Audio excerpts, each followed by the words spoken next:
Yo, salut à tous et bienvenue sur ma chaîne YouTube. Comme toute personne qui a pratiqué l'aquariophilie d'eau douce, j'ai bien évidemment un projet qui me trotte en tête depuis quelques temps, c'est un projet aquascaping. Pour ceux qui ne connaissent pas l'aquascaping, si je pouvais le résumer en quelques mots, en tout cas ma définition, ça serait l'art de réaliser de magnifiques aquariums où le focus va être plus tourné sur le décor et la beauté de l'aquarium plutôt que sur le maintien d'animaux vivants. Il existe plein de sortes d'aquascaping et à vrai dire il n'existe pas vraiment de définition. Parfois certaines personnes qui réalisent un aquarium simplement mais qui font un décor, donc qui mettent des roches et des racines, disent regarde mon aquascaping. On est d'accord ou on n'est pas d'accord, tout ça pour dire que il n'existe pas vraiment de définition. Il y a des règles plus ou moins qui existent et de tous les cas on va reconnaître qu'un aquarium, plus il est équipé et plus il est élégant, dans tous les cas ça se voit, est considéré comme un aquascaping. Un aquascaping selon moi demande beaucoup de matériel. Pourquoi? Car on va être axé sur le décor et le principe de l'aquascaping veut que l'aquarium soit beau. Pour que l'aquarium soit beau, il va falloir garantir de belles plantes, une eau cristalline et une luminosité agréable. Grâce à uniquement ces 3 points, vous pouvez comprendre qu'on va avoir besoin d'une belle rampe, d'un système CO2 pour la pousse des plantes et d'un beau filtre. Pour réaliser ce projet, j'avais besoin d'un partenaire et quoi de mieux que de travailler avec une entreprise française, j'ai nommé Sky & Shrimps. Sky & Shrimps m'ont déjà accompagné pour un projet qui est juste ici, c'est le paludarium de mes crabes. Je les remercie car j'avais besoin d'aide à l'époque et ils ont répondu présent à l'appel en me fournissant des racines et des roches qui m'ont permis de faire ce paludarium que vous voyez juste derrière moi. D'ailleurs il existe une vidéo YouTube donc si vous voulez aller la voir, elle est en description. Avant de commencer la vidéo, je tiens à vous dire que si vous avez envie de vous lancer, ne vous mettez aucune barrière et aucun frein.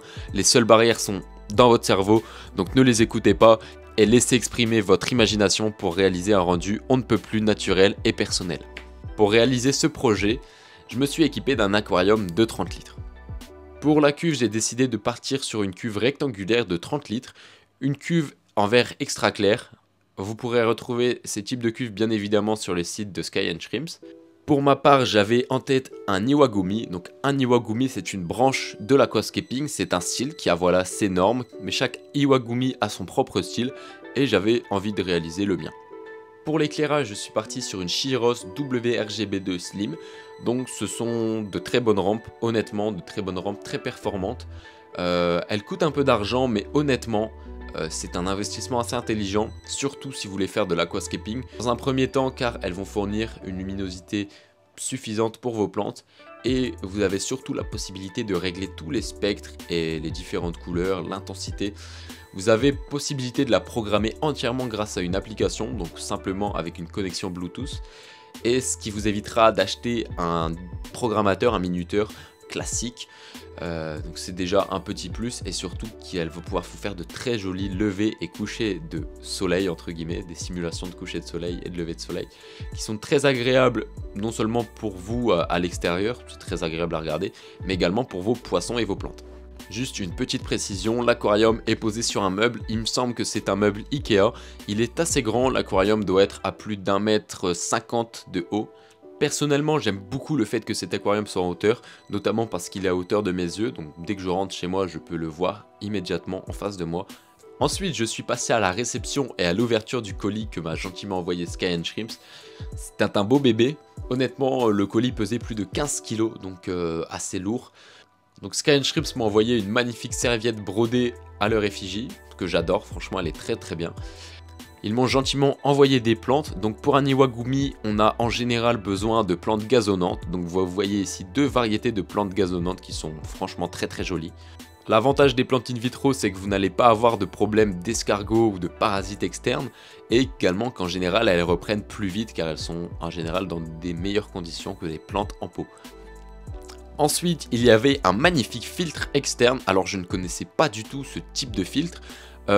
Franchement, je suis très satisfait car je voulais pas un filtre interne. En aquascaping, on n'aime pas vraiment avoir de filtre interne car ils sont assez volumineux Et également, sachant que l'aquarium faisait 30 litres, on n'avait pas énormément d'espace à l'intérieur de l'aquarium, donc avoir un filtre interne qui prend de la place, c'est pas très joli. Mais je cherchais une solution en filtre externe qui soit pas non plus très grosse à stocker, car au niveau du meuble, je n'avais pas beaucoup de place. Et donc j'ai trouvé le bon compromis. Ce petit filtre externe est vraiment magnifique. À l'intérieur, on a toutes les filtrations qui sont fournies, donc différentes tailles de mousse, de la ouate, du charbon, etc. qui sont adaptées à la taille du filtre, donc qui sont rondes.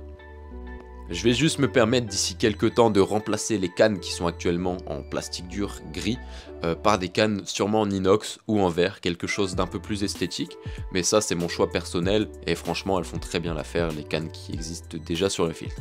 Ensuite, j'ai pu déballer de magnifiques Akai Stone. Donc j'ai décidé avec Sky & Shrimps conjointement d'utiliser des Akai Stone pour cette Iwagumi. Encore une fois, libre cours à votre imagination si vous voulez réaliser ce type d'aquascaping. Moi j'ai décidé de choisir ces roches parce que je les trouvais très jolies, que je les connaissais pas encore et que voilà, j'avais un peu une idée en tête. Je les ai utilisées, je les trouve très jolies, elles ont une forme assez arrondie, vraiment assez agréable à l'œil. Mais vous pouvez faire ça avec plein d'autres types de roches. Il y a des gens qui les font avec des Hokostones, d'autres avec des roches plus de type calcaire, comme des Mountain Stone. Pour finir sur ce magnifique colis, j'ai pu également déballer 2 sacs de sol technique. Donc le sol technique, pour ceux qui ne connaissent pas, c'est le sol à utiliser en aquascaping. Alors j'ai pas envie d'imposer des choses, mais de par le fait qu'on va maintenir des plantes qu'on veut bien évidemment en bonne santé, que en général les espèces qu'on va maintenir dans des aquascaping sont des espèces qui supportent les pH neutres, voire un peu acides, le type de sol technique est vraiment adapté pour vos aquascaping. Pour finir, une fois avoir tout déballé, je me suis directement empressé de démarrer ce projet. Dans un premier temps, pour démarrer mon projet, j'ai utilisé de la pouzzolane à la base du sol.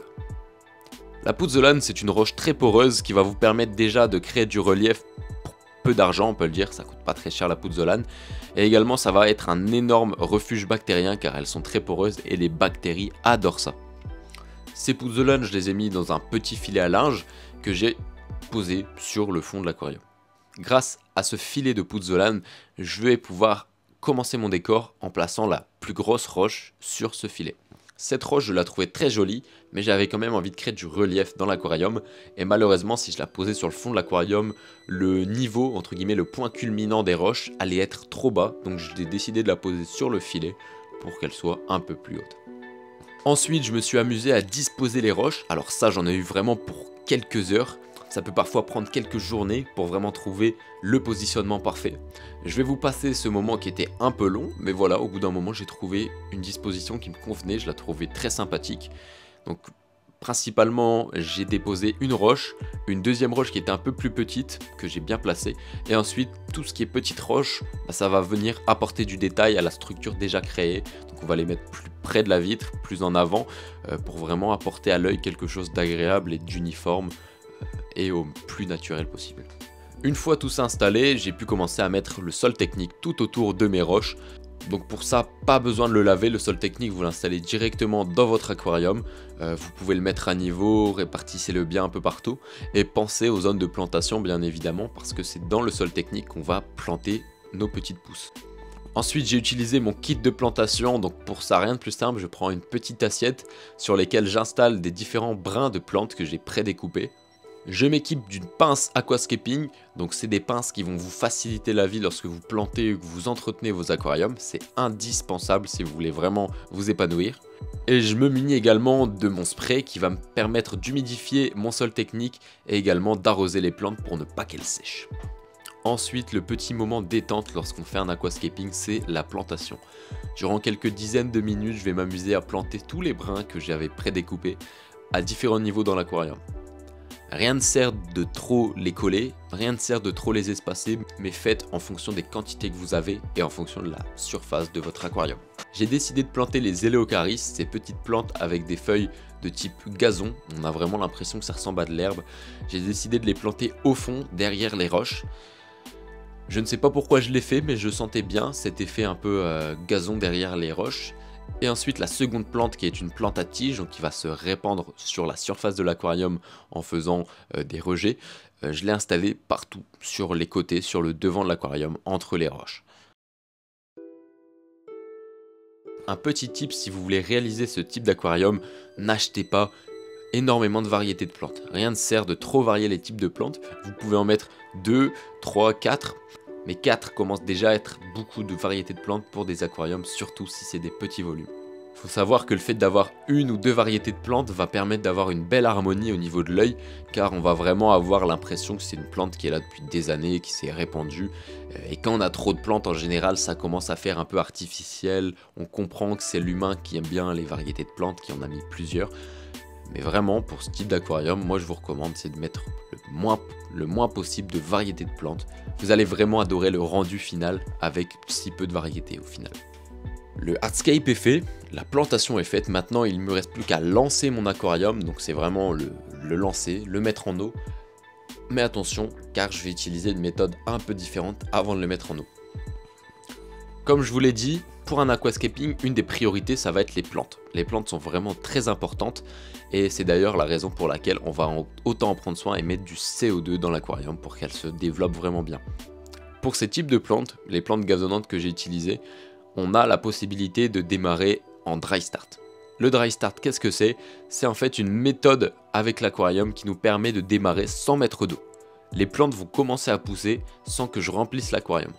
Pour cela, il va falloir que je vaporise régulièrement les plantes à l'aide de mon petit spray et également que je recouvre toute la surface de l'aquarium avec, j'ai utilisé ici un film alimentaire pour conserver au maximum l'humidité. Bien évidemment, je vais programmer mon éclairage pour qu'il commence à faire un cycle de lumière et que les plantes effectuent leur photosynthèse et qu'elles grandissent. Pourquoi je vous recommande cette méthode-là? Dans un premier temps, vos plantes vont commencer à s'enraciner, donc elles vont vraiment être stables avec le sol. Et une fois que vous allez remplir, elles ne vont pas s'envoler, ce qui est souvent le cas des aquariums quand vous venez de planter, que vous remplissez, les plantes en général se soulèvent et viennent à la surface de l'aquarium. Ce qui peut être d'ailleurs assez frustrant. Et puis dans un second temps, ça va vous permettre, une fois l'aquarium en eau, d'avoir un rendu qui est un peu magique, immédiat, car vos plantes auront déjà quasiment colonisé toute la surface de l'aquarium avant même d'être mises en eau. Donc cette période de dry start, elle va durer approximativement un mois. Au bout d'un moment, j'ai jugé que cette période était finie. J'ai jugé que voilà, la surface était bien recouverte de plantes, que les racines avaient l'air bien solides, donc j'ai décidé de retirer le film et de remplir mon aquarium. Donc pour le remplissage de l'aquarium, je vais commencer par mettre de l'eau osmosée. Donc de l'eau osmosée, c'est de l'eau entre guillemets pure qui est passée par des systèmes de filtration pour retirer tous les potentiels minéraux, métaux lourds qu'il y a dans l'eau du robinet. Et donc ils vont créer une eau tout à fait viable pour la plupart des espèces vivantes de poissons. Attention que l'eau donc est très pauvre en minéraux et que ça ne peut dans certains cas ne pas convenir aux poissons ou au projet que vous voulez faire. Donc renseignez-vous bien avant de vous lancer. En parallèle du remplissage de l'aquarium, je démarre mon filtre, donc pour ça je l'amorce, je le remplis d'eau et ensuite je vais venir le brancher à mon aquarium.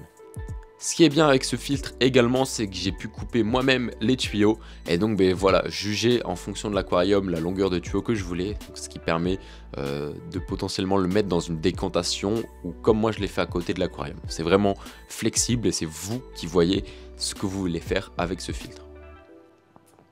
Et pour finir également en parallèle du remplissage de l'aquarium, j'installe mon système CO2.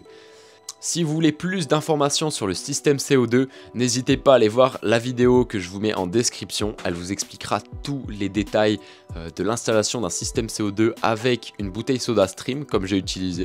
Ça permet d'avoir un système CO2 assez économique, assez performant et bien évidemment qui aura un bon effet, un bel impact sur vos plantes et votre aquarium.